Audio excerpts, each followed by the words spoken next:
In the name of Allah, who is the most beneficent and the most merciful, I hope that you are in a good best health and spirit. This is me, Abdul Rahman Yasin. बात करेंगे lecture 7 के बारे में.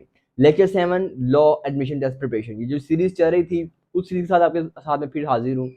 सबसे पहले तो माजूर ख्वाह हूँ तमाम अभी पिछले आई थिंक पूरा एक हफ्ते में एक पूरा गैप रहा है. आपका और मेरा कम्युनिकेशन गैप रहा है क्योंकि आप मुझे सुनते हैं, मैं आप तक सुनाता हूँ, लेकिन बीच में गैप किया है स्क्रीन का है. आप स्क्रीन के पीछे हैं, मैं भी स्क्रीन के पीछे बोल रहा हूँ, आप स्क्रीन के पीछे सुन रहे हैं. तो मुझे मैसेजेस और मुझे कमेंट्स और मुझे व्हाट्सएप इंस्टा पर मुझे मैसेज आते रहते हैं. अभी भी फुल टाइम मैं रिप्लाई नहीं कर पाया. मैसेज बहुत ज़्यादा हैं और ये आप लोगों की मोहब्बतें हैं. मैं चूँकि एक विज़िट पे था, एक टूर पे था, और इसी दौरान मैंने जब मोबाइल रिसेट किया तो कैमरे से लेक्चर गए लैपटॉप से लेक्चर ले गया था मैं मोबाइल में. टाइम थोड़ा होता जहाँ बैठे वहीं पे एडिट कर ली.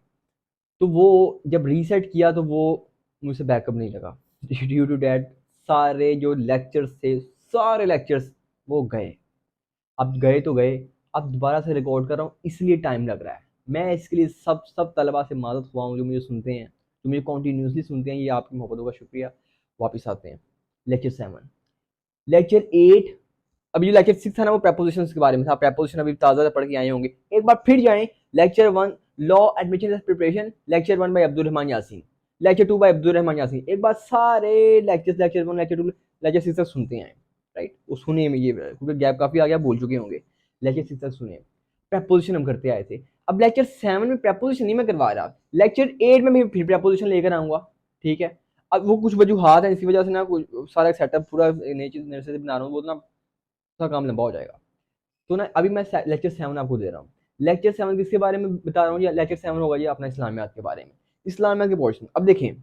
लेक्चर 7 जो है ना इस्लामियात के बारे में है. ठीक है, मैंने कहा था कि मैं पहला लेक्चर जो है ना वो पैटर्न के बारे में, पैटर्न आप सुने पहले. यानी कि आपके 55% जो मार्क्स हैं वो सारे कॉन्सेप्चुअल हैं. आपने मेरे लेक्चर सुनने हैं, जस्ट आपके 55 मार्क्स बनते हैं. अब सवाल ये है कि क्या सर फिर तो हम पास हो जाएंगे? नहीं भाई, आप पास नहीं होंगे. अल्लाह करे कि पास हो जाए. सिर्फ लेक्चर सुनने से पास नहीं होंगे. उसकी वजह क्या है? उसकी वजह ये है कि 45% तो रट्टा है. अब रट्टा कहाँ से लगाना है, रट्टे का भी बता दें. अब ये लेक्चर जो है ना इस्लामिया के, मैं उसी बारे में बताने लगा. लेक्चर इस्लामिया का जी 10 नंबर. इस्लामिया का जो पोर्शन है लॉ एडमिशन में 100 नंबर होते हैं. 100 नंबर में से जो 10 नंबर का पोर्शन है इस्लामिया का पोर्शन है. यानी कि इस 10 नंबर की प्रिपरेशन हमने करनी है. अब इसकी प्रिपरेशन कहाँ से करनी है, इसमें क्या क्या चीज़ें आएंगी, वो सारी डिटेल में आपको देने लगा हूँ. सुनिएगा. जो 10 नंबर है ना, सबसे पहले वो पूछेगा prophet peace be upon him, हुजूर अकरम सल्लल्लाहु अलैहि वसल्लम के बारे में वो पूछेगा. आपकी ज़ाती ज़िंदगी के बारे में कि आपकी एज कितने बरस थी, कितने बरस में आपका विसाल हुआ, कितने बरस में आपने नबूवत का ऐलान किया, कितने बरस आपने मक्का में गुजारे, कितने बरस आपने मदीना में गुजारे. उसके बाद ये तो नबी पाक की ज़ाती ज़िंदगी हो गई. ज़ाती ज़िंदगी के बारे में और भी सवाल आते हैं. मैं बताना चाह रहा हूँ कि नबी पाक की ज़ाती ज़िंदगी के बारे में पूछे जाएंगे 2 सवाल. उसके बाद वो क्या पूछेगा? उसके बाद वो पूछेगा नबी पाक के कंपेनियंस के बारे में, यानी कि सहाबा के बारे में. सहाबा के बारे में भी 2 एमसीक्यूज आएंगे. मे बी के अभी फिलहाल आगे चलते हैं, मैं आपको नेक्स्ट में फर्दर बताऊंगा. 2 क्वेश्चन आ गया आपको. कंपेनियंस, किसके कंपेनियन? कंपेनियन कहते हैं साथी. साथी, और जो नबी का साथी हो उसे सहाबी कहते हैं. इनके सहाबा इकराम के बारे में वो 2 एमसीक्यूज. भाई कौन सा सहाबी था जिसने सबसे पहले जो इस्लाम लेकर आया? वो हजरत अली हैं. सहाबा में हजरत अली इस्लाम पहले लेकर आए हैं. लेकिन इस पे 2 कैटेगरी बन जाती हैं. फिर बच्चों में इस्लाम पहले कौन लेकर आया? तो फिर हजरत अली लेकर आए हैं. बड़ों में हजरत अबू बकर लेकर आए हैं. ठीक है, लेकिन अगर सिर्फ सहाबा आए, सहाबा में कौन लेकर आया? तो फिर हजरत अली लेकर आए. औरतों में कौन इस्लाम लेकर आया? सबसे पहले कौन लेकर आया?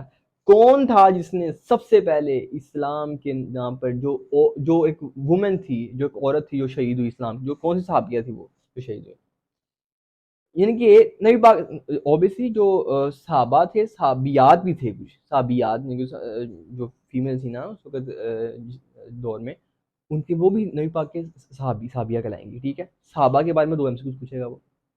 चौथे खलीफा कौन है? खलीफा भी सहाबा ही है. चौथे खलीफा कौन है, दूसरे खलीफा कौन है, पहले खलीफा कौन है, इसके बारे में पूछा जाएगा. खलीफा चार खलीफा के बारे, 5वें खलीफा के बारे में नहीं पूछा जाएगा. 4 खलीफा ही आते हैं और यही हिस्सा है, ज़्यादा पूछता भी यही है, क्योंकि आगे ना फिर कुछ डिवीजन शुरू हो जाती है. वो 2 स्कूल ऑफ थॉट बन जाते हैं, वो वहाँ तक आपने नहीं जाना. अभी आपने 4 खलीफा तक, पहले खलीफा, दूसरे खलीफा, तीसरे खलीफा, ये आपने पढ़ना है. ठीक है, और सहाबा कराम की आपने हिस्ट्री पढ़ लेनी है. हिस्ट्री क्या है? बेसिक बेसिक क्वेश्चन हैं. सर करने कहाँ से हैं ये बताएं, मैं वो आपको मटेरियल दूंगा। कैसे लेना है, कहाँ से लेना है, मैं आपको बताऊंगा, परेशान नहीं होना आपने, राइट। 2 सवाल तो हो गए कंपेनियंस के बारे में, साहबा के बारे में, 4 MCQ हो गए। आगे चलते हैं। और वो पूछेगा किसके बारे में, वो पूछेगा गजवात के बारे में। गजवाए बदर कब हुई, गजवाए ओहद कब हुई, गजवाए तबूक कब हुई, सलमान कौन था जिसने तबूक यानी कि वो एक खंदक खुदा ने जो है ना वो आइडियोलॉजी दी, आपने बताना वो I think Salman Farsi, I think so, may be I am wrong, Salman Farsi, ठीक है जी। यानी कि आपने गजवात कितने सहाबा पाकिस्तान कह रहा हूँ, कितने सहाबा मुसलमानों की तरफ से शहीद हुए थे, ये आपने बताने, आई थिंक 17 सहाबा शहीद हुए थे गज़वे बदर में, और उनके उनके काफ़ी मारे गए थे। कितने थे जो पहली जंग लड़ने गए थे, 313 थे। क्योंकि मुझे मैं तो फिंगर टिप पे जो चीज़ें मैं बता रहा हूँ आपको, बाकी आपने करनी है याद।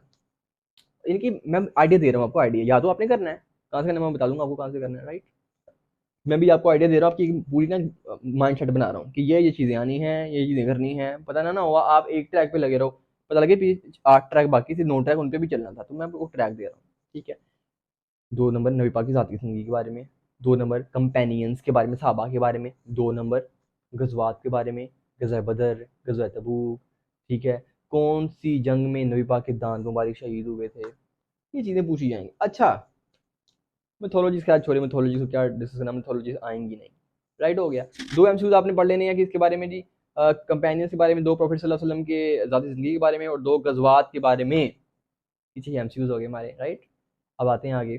2 MCQs किसके बारे में पूछेगा, वो पूछेगा, ये तो इट मस्ट, बाकी में से मे भी एक एक पूछ ले, किसी में से एक पूछे, किसी में 2 पूछ ले, लेकिन ये कंफर्म है 2 MCQs आएंगे, कौन से, अहादीस के। हदीस की जमा अहादीस है। हदीस का टॉपिक बड़ा लंबा है जी, कोशिश करूंगा कि मैं इसी लेक्चर में कवर करूं।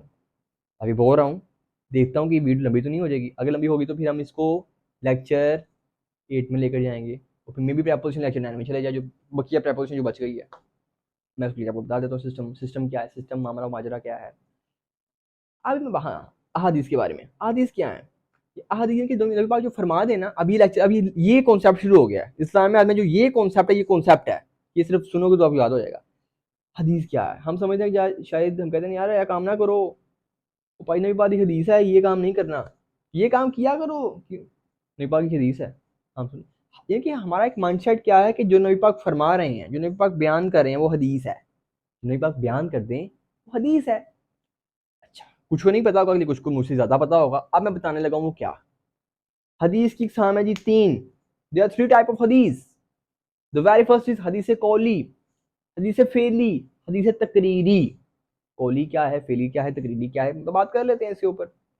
हर वो हदीस, हर वो अल्फाज जो नबी पाक की जुबान अकदस से अदा हो जाए, अल-तहू शतरुल ईमान, सिपाही ईमान का हिस्सा है।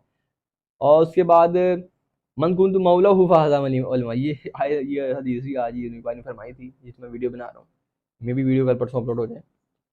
नबी पाक फरमा रहे हैं भाई सफाई ईमान का हिस्सा है, नबी पाक फरमा रहे हैं, तो नबी पाक जो फरमा दें, नबी पाक फरमाएं, वो क्या है, वो हदीस है। ये कहते हैं कौल, हम कहते हैं फलां बाबे का कौल है, फलां फलां जी का कौल है, हज़रत अली का कौल है। कौल, कौल ये अरबी ज़ुबान का लफ्ज़ है, इसका माने कहना। नबी पाक का जो नबी पाक जब कौल करे ना, यानी कहना, कहने को कहते हैं उर्दू में कौल, ठीक है जी। इसे कहते हैं हदीस कौल, क्योंकि नबी पाक फरमा रहे हैं, नबी पाक कुछ कह रहे हैं, नबी पाक कौल कर रहे हैं, इसका मतलब ये कौल वो वाली नहीं, ये कौल अरबी का वर्ड है, तो ये क्या हुआ, ये हदीस कौली। और तो होशतुलमान अनंद इल्म अली बाबूहा, तो ये जो जो जो फरमाए वो हदीस है। माइक चल रहा है कि नहीं चल रहा भाई, चल रहा है, पता ना हो वीडियो बन जाए और पता लगे माइक ही बन रहा है। और ये तो हो गया। तीन किस्म की, दूसरी किस्म की हदीस कौन सी है, दूसरी, हर वो अमल जो नबी पाक के फेल में पाया, नबी पाक फरमाया नहीं, लेकिन नबी पाक वो अमल करते थे। इस तरह के नबी पाक की जो जुल्फें थी वो लंबी थी, नबी पाक की कटी नहीं, नबी पाक की जुल्फें थी। अब नबी पाक ने कहा नहीं जुल्फें रखो, नबी पाक ने नहीं कहा जुल्फें रखो, लेकिन चूंकि नबी पाक ने रखी थी, ये अमल है एक, ये नबी पाक की सीरत में, नबी पाक के फेल में पाया जा रहा है, तो ये भी हदीस होगा। अब आप कहेंगे ये तो नबी पाक ने फरमाया नहीं, नबी पाक ने फरमाया नहीं तो क्या हुआ, नबी पाक के फेल में तो पाया जा रहा है। नबी पाक जब भी जूता पहनते थे, नालैन पहनते थे, तो तब दायां नालैन पहले पहनते थे, ठीक है। नबी पाक ने कहा नहीं भाई तुम भी नालैन पहले पहले दायां पहना करो, लेकिन चूंकि नबी पाक पहले पहनते थे, हदीस है, क्योंकि ये अमल नबी पाक की सीरत में पाया जा रहा है, ठीक हो गया जी, ये भी समझ आ गई हमें। लेकिन जो अमल नबी पाक की आपकी फेल में पाया जाए वो हदीस फेली है। तीसरी हदीस कौन सी है? हदीस तकरीरी। तकरीरी हदीस कौन सी है? हर वो अमल जो आप सल्लल्लाहु अलैहि वसल्लम के सामने किया जाए, आप देख रहे हो, तो फिर मना ना फरमाएं। लेकिन कोई गलत काम हो या सही काम हो, नबी पाक देखें, ऑब्वियसली नबी पाक कहेंगे ये ना करो, या कहेंगे ये कर लो। नबी पाक हम न्यूट्रल नबी पाक नहीं रह सकते, क्योंकि नबी आते क्यों है? अमर बिल मारूफ व नही अनिल मुनकर। क्यों नबी आते हैं? हक और बातिल के दरमियान फर्क करने के लिए। नबियों ने यही काम तो करना है कि हक और सच में फर्क करना है। तो नबी खामोश नहीं रह सकते, या कहेंगे करो या कहेंगे नहीं करो। और अगर खामोश हो रहे हैं, सामने कोई काम हो रहा है, इसका मतलब वो गलत नहीं है कि जो नबी खामोश है। नबी की खामोशी को फिर हम क्या समझेंगे? ये अमल कोई गलत नहीं है, ठीक ही हो रहा है। अगर अमल गलत हो तो फिर नबी पाक की, कोई भी नबी हो वो फिर अल्लाह के हुक्म से, वो मेरी ड्यूटी है वो बताएं भी गलत है ये।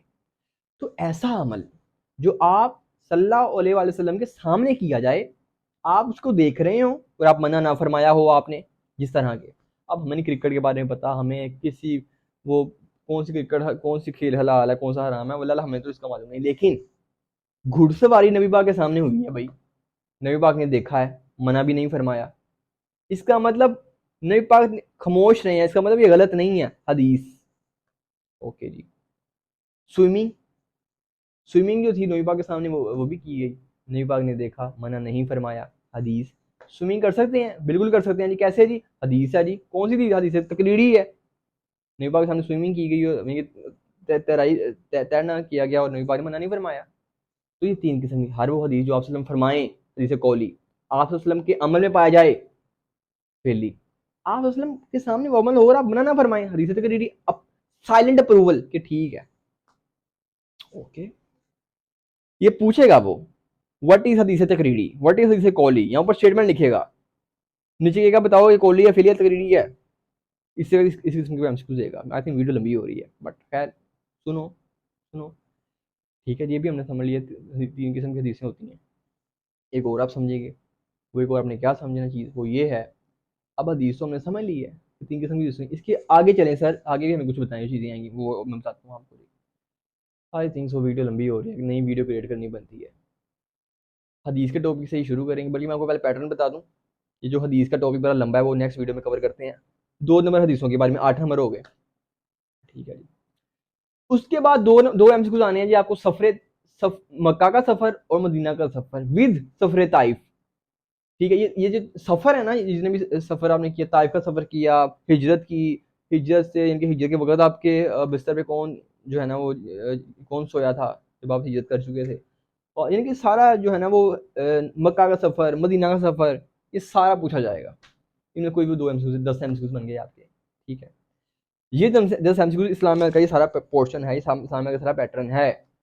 और मुमकिन है वो दो एमसीक्यूज में कोई में से किसी में से एक पूछ ले, वो नबी पाक की हदीस में से कोई एक पूछे और एक कोई और पूछ ले, वो एक कोई और कौन सा हो सकता है?